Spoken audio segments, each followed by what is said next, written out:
We are back, and we are joined now by Representative Greg Casar of Texas's 35th Congressional District, chair of the Congressional Progressive Caucus.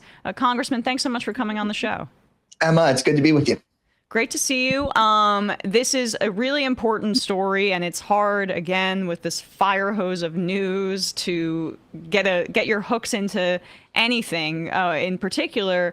But this is going to be the fight, it seems to me, over the next year or so with these efforts to gerrymander even more aggressively. The Republicans are trying to do this in Texas. This week, the Texas legislature has been in a special session, basically debating this kind of thing. Texas currently has 13 Democratic seats and 25 Republican seats, which, in my view, doesn't already doesn't reflect the state's kind of diverse voting population. But they want to reduce the number of Democratic seats even more by 5 or 6. Just tell us about what's happening down in Texas right now. Yeah, this is a 5-alarm fire for democracy and what's going on right now. Like you said, there's so many things happening in the news, but this is actually the really big one. Because if you ever want there to be any kind of accountability or check on Donald Trump's corruption or on people continuously being kicked off their health care or on immigration or on any of this, the typical line, and I've been saying it, and I've been, I think, naive, is around organizing for the midterm elections to build a majority that can hold him to account. But Trump does not have a plan for winning those midterm elections. He has a plan for rigging the rules before they even happen. And if he comes in and gerrymanders even further, already extremely gerrymandered Texas, and gets away with it without cost, Trump has already said that he has plans to go and take this to state after state after state. So then once we're running in those midterm elections, it might be too late, and we can't let that happen. And Texas redrew its maps in 2021, is my understanding. Like, what is being proposed here that would even more aggressively gerrymander the state? So Texas Republicans have already extremely gerrymandered the state, as you laid out. There would be, look, remember, Ted Cruz in 2018 didn't even get 51% of the vote in Texas. Right. So we can be relatively close to a 50-50 state in a wave year, but they've got us already 2-1 Democrat to Republican. For them to gerrymander even further, and I try not to be alarmist with people, but for them to gerrymander even further would require drawing the kind of map that we haven't seen since before 1965.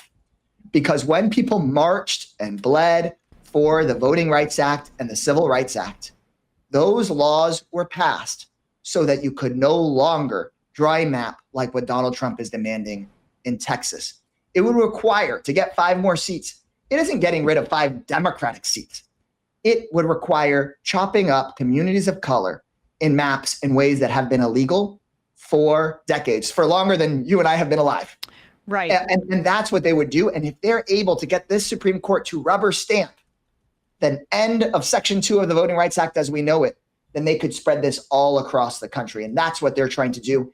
And they'll put even Republican incumbents in danger while doing it. And usually you wouldn't expect them to do it, but these guys don't follow the law of their own political survival. They're just Trump's water boys. And so if you've got Republican incumbents that will do anything, and potentially the end of the Voting Rights Act, that's what Trump is trying to take advantage of here. It also protects the Republican representatives from recourse and from backlash from their own constituents. You know, so many folks were asking, well, there's all these Trump voters that are on Medicaid when they gut the program and kick 17 million people off their health care. Isn't there going to be backlash from some of their constituents? How about these rural hospitals that are going to close in really, really red districts? The problem is that they're really, really red. And so they've been so aggressively gerrymandered that it not only doesn't just protect Republicans from like a majority or, you know, in Congress, their numbers. It also, it seems to me, protects the existing Republicans from like democracy. Well, that's actually how it traditionally has been. But here's the interesting thing, Emma, and then we want to get to what people can do to fight back against it. Yes, for sure. Is that traditionally they've kept them extremely red.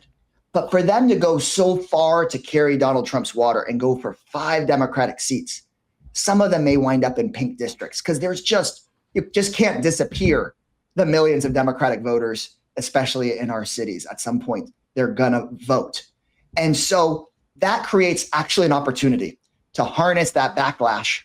And that's our opportunity for stopping these maps, or at least imposing a huge cost on them for putting them in place. So we've got basically a 3-point plan for fighting this, and not all doom and gloom here on your show. Yes. Point 1 is we've got to buy time so that we can execute the strategy I'm about to lay out. And Texans have a great tradition of buying time with filibusters, like Wendy Davis's filibuster against abortion bans here in Texas, and quorum breaks. The Texas Constitution says that if the Democrats basically leave the floor in the House or the Senate, you shut it down. And so we need to buy time, and national attention and national support for that strategy will be critical in Texas, but also your viewers here and listeners across the country. Then step 2, you say like, Greg, what will you do with that time? We can mobilize enormous resources to run against the Republicans who will now be in much lighter red or pinker seats. Because if Trump is demanding that they give up a bunch of their voters and move it around to get rid of Democratic voters, these Republicans could be newly vulnerable. We could recruit great candidates there. And then our third step is we've got to impose a huge cost on them. And that's why I think it's really good that Governor Gavin Newsom is saying he could start redistricting in California so that Republicans reap what they sow. And if they think they can pick up a few seats in Texas, well, then we damn well better start looking at picking up seats in states with Democratic governors. This kind of strategy, buying time, bringing people together all across the country, running at the Republicans that won't stand up for their own constituents, that's the way that we stop this wildfire from spreading, not just across Texas, but all across the country. We can't just let Trump run roughshod over the Voting Rights Act. Otherwise, he'll just be totally unaccountable.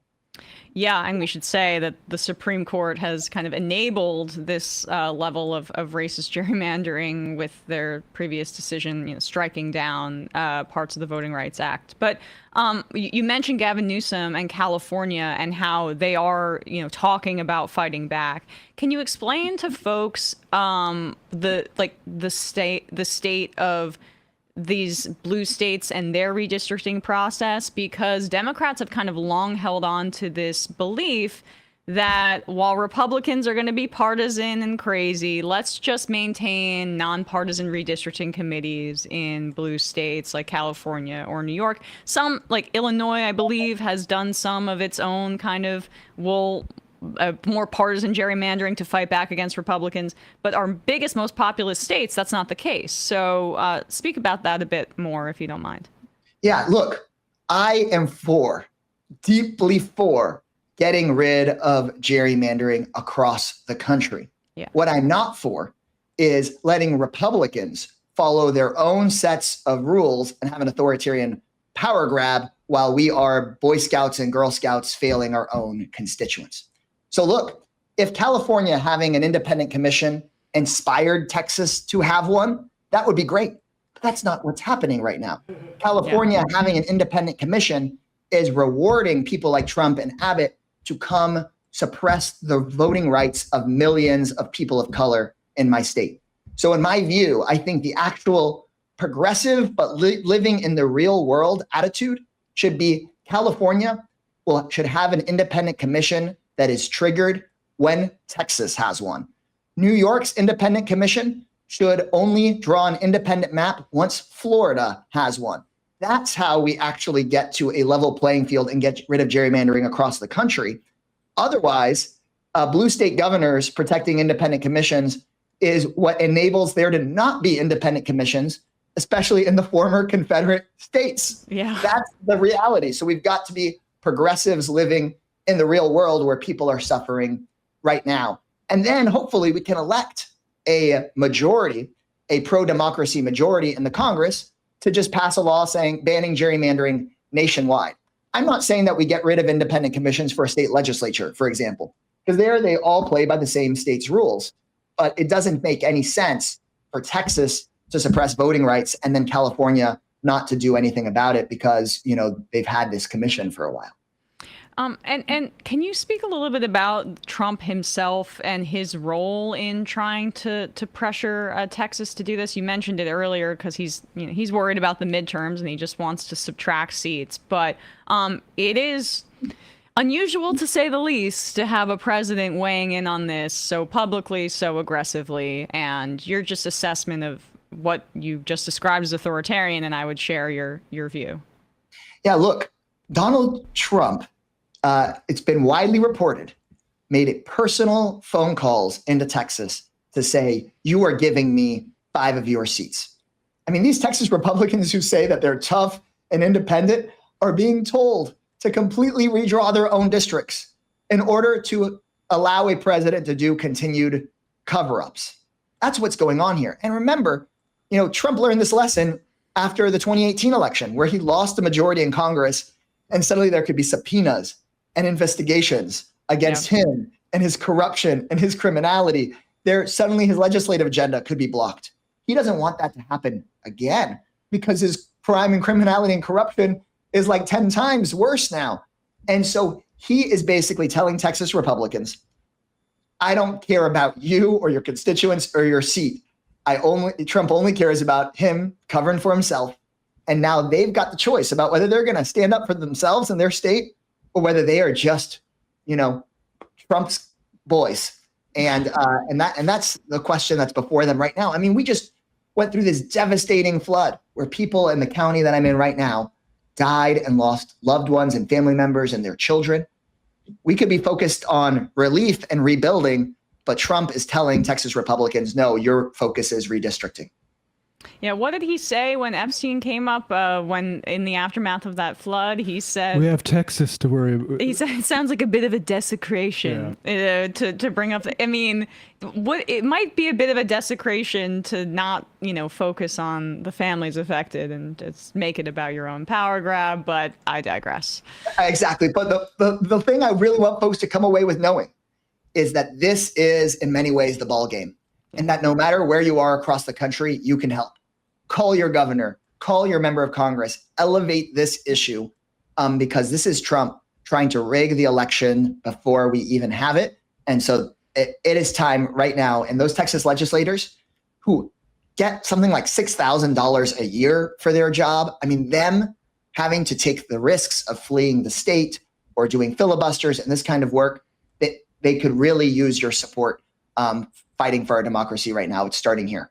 Absolutely. We'll put in, we always have the congressional switchboard in our comment, in our description, but we'll direct people to that as well so they can make those kinds of calls. And especially if you're in a blue state like New York, like California, start to say, we want to fight fire with fire, and your representatives, they'll listen to that kind of thing.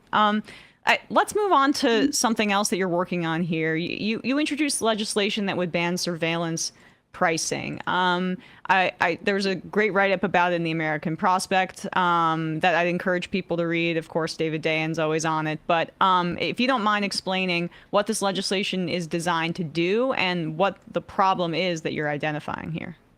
Yeah, whether you know it or not, you could be getting your prices jacked up or your wages pressed down by companies that spy on you, take that data, and run it through AI in order to basically jack you around. What my bill does is it bans the practice of corporations doing this. Think about it like this. I think that it should be illegal that an airline knows that you Googled a family obituary and then individually for you pushes up your ticket prices because they know that you're desperate to get to a funeral.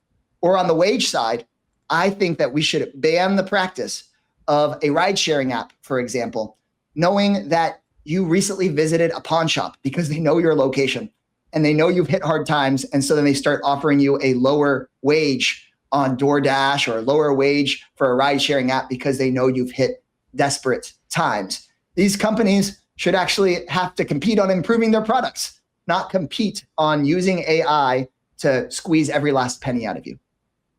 I mean, that's an incredible story that Uber, I guess, has been accused of this in particular, reducing driver wages in real time based on their movements that would indicate desperation. I mean, this is like extremely dystopian stuff here. Well, some of what we've heard about is that some of these models could also be tracking your battery life, right? Think about it. If they know how much battery you've got in your phone, of course, that is trackable data, then they could offer you a more expensive ride because they know your phone is about to die. Right. I mean, this stuff is terrifying. And part of the problem is we don't know how much of this data is being used for this. We've got to bring these practices fully into the light.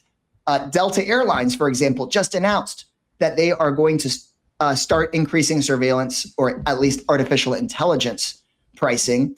They currently price 3% of their tickets using AI. They just said now that they want to price 20% of their tickets using artificial intelligence. That might mean that competitors who may not even want to do this, let's just give people the benefit of the doubt for a second. Let's say somebody didn't want to do this.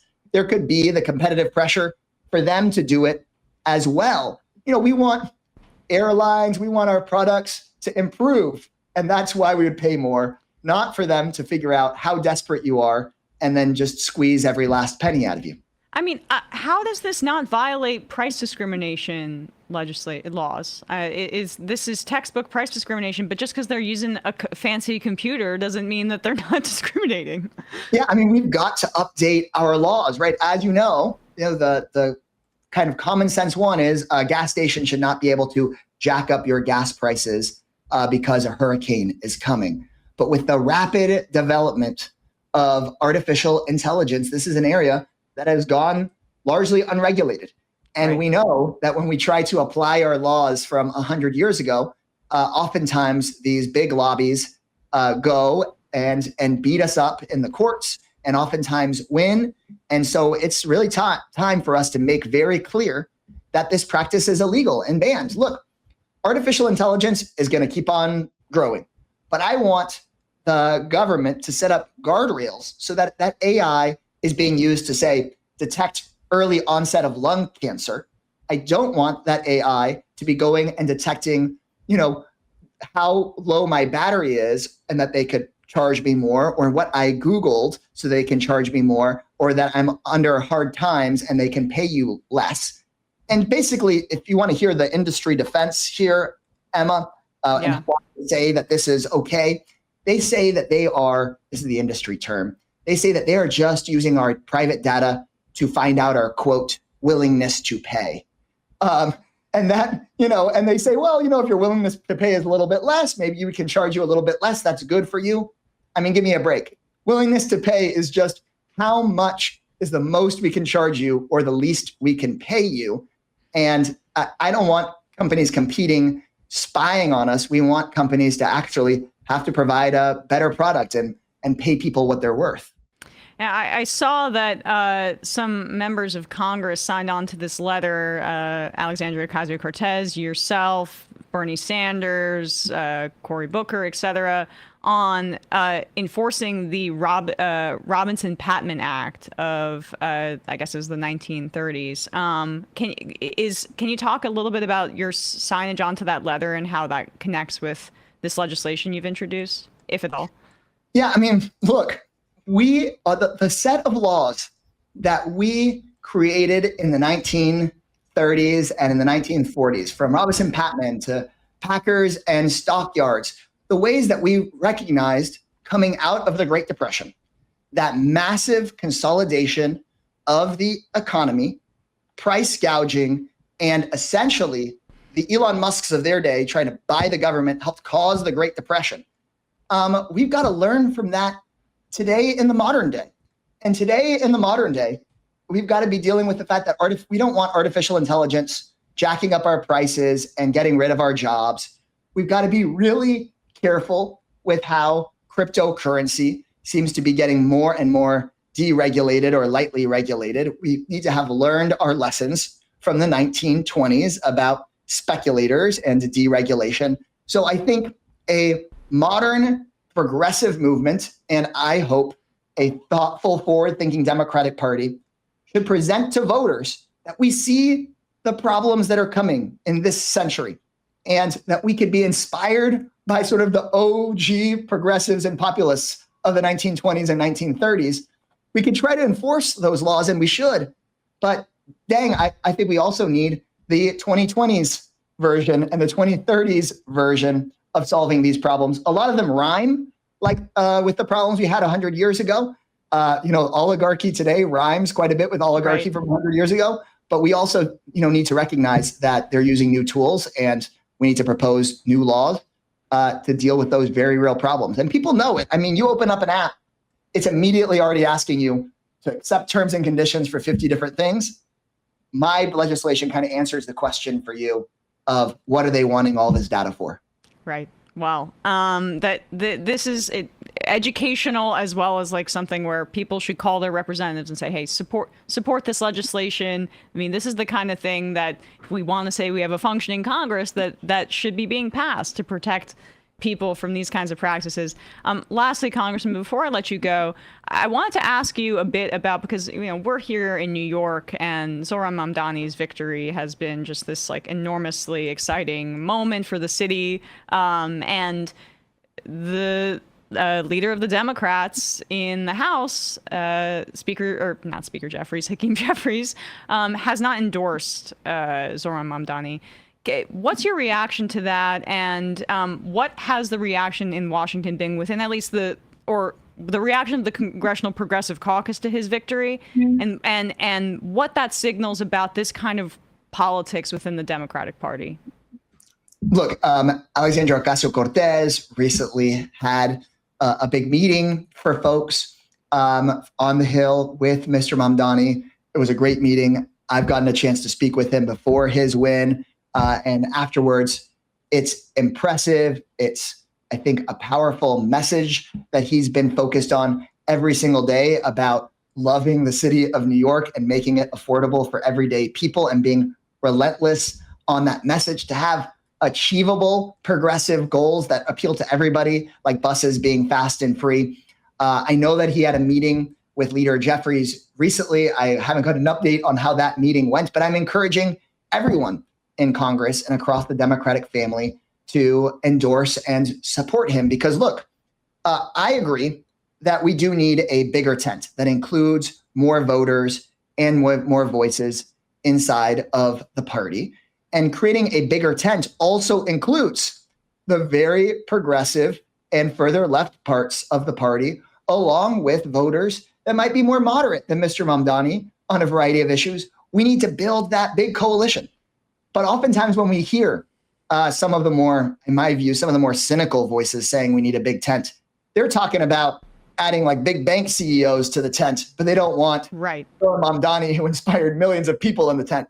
Look, our tent should include the broad variety of voters, and that includes leaders like Representative Mamdani and the huge number of volunteers and activists he inspired. So, like, when we talk about building a big tent, which I do think progressives need to be committed to doing, that doesn't mean kicking progressive voters out of the tent. It does mean adding people on both ends of the spectrum. Now, does the tent include lobbyists that want to preserve the carried interest loophole? No. I mean, that's not real voters, guys. But unfortunately, I think some of those big money interests are oftentimes trying to drive negative coverage against Mr. Mamdani, and I think that would be to the Democrats' detriment to not include what Zohran is doing into our work. And well said. My last real just follow-up about it is it's not just, to me, you mentioned that it's the message that breaks through. I think there's a lot of focus on like, how can the social media team be as good as his and things like that, where I'm hoping that the Democrats are understanding that it's the policies that are driving the enthusiasm. And I know the Congressional Progressive Caucus understands that. But like when we're talking about the bigger tent thing, the tacking to the suburban Republicans and constantly appealing to them, it hasn't worked out. We have Donald Trump once again. So like this is more of a not as much of a question. It's more just like, can you see your colleagues embracing that? Because I think it's really key for our democracy that they do. Yeah, increasingly, I think folks are.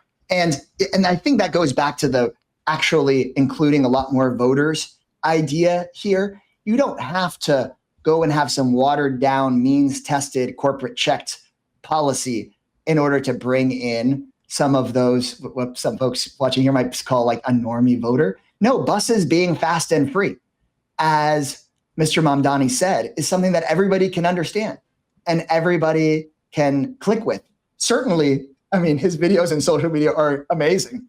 But like you said, it's not just the marketing strategy, it's actually the policy product that inspired a lot of people, right? Like the freezing the rent in those buildings where he can and making buses fast and free is the kind of thing that can inspire millions of people. And what I'll tell you is in the meeting that Congressman Ocasio-Cortez hosted for Mr. Mamdani in Washington, D.C., you had more than just the usual suspects there, because I do think that if we want to defeat not just Trump, but Trumpism, we need ideas that are bold and universal and easy and simple to understand, right? Donald Trump was lying when he said he was going to go support the working class, but when he says things like no tax on tips, it is bold, it is a universal idea. Of course, he ended up not really doing that and screwing over service workers, but we should learn from the fact that you don't have to be, like you just said, a comms superstar to be able to reshape the Democratic Party and Democratic politics towards something that everybody can understand and see themselves in. And I think we should be learning that from Mr. Mamdani's campaign right now. Well, really appreciate you taking the time today to come on the show. Representative Greg Casar, Texas's 35th Congressional District, chair of the Congressional Progressive Caucus, and call your members of Congress about this redistricting fight. It's immensely important. Thanks so much for coming on the show. Really appreciate it. Thanks, Emma. Y'all take care. Hey, folks, don't forget to hit the subscribe button and check out our daily show. We do it every day at 12 p.m. Eastern for about 2.5 hours. We even take phone calls. You should check that out.